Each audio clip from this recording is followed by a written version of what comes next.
This is my secret weapon for using non-traditional materials in the Cricut machine. So as a costume designer, I use a lot of non-traditional materials in my Cricut. I tend to use a lot of fabric-backed vinyl when I'm making kind of more cosplay sort of pieces. These are going to be for some fantasy armor pieces.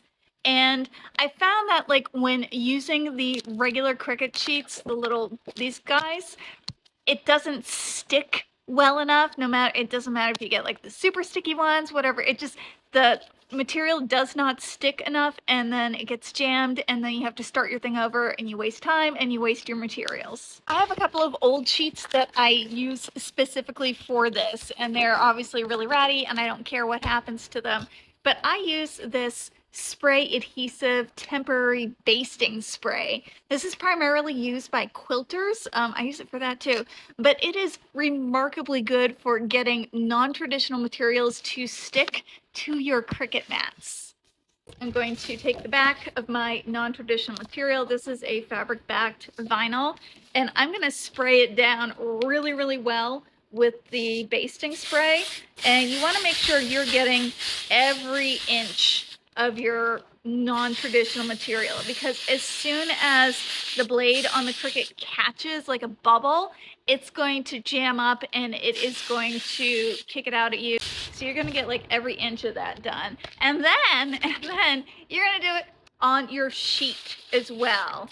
And by kind of double sticking it, you both make sure that like you're getting every inch of it. You know, if you miss it on one thing, you catch it on the other, but it also makes it just a little extra sticky. And then just like you would for any other Cricut material, you're going to place your stuff, your material, whatever, on the center of your sheet. And then you want to make sure that you are pressing it down really, really, really firmly. You cannot have any air bubbles or little cracks or crevices or whatever.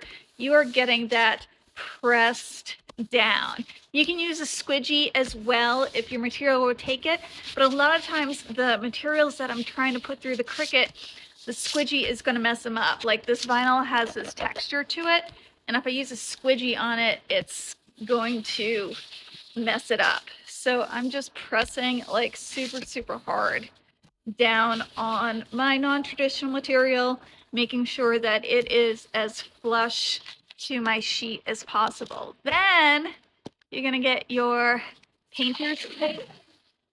Use the kind that is sticky but like will come off, because you're gonna go through a lot of this, and you are going to tape down your edges as well. And same thing, you want to make sure you don't have any air bubbles.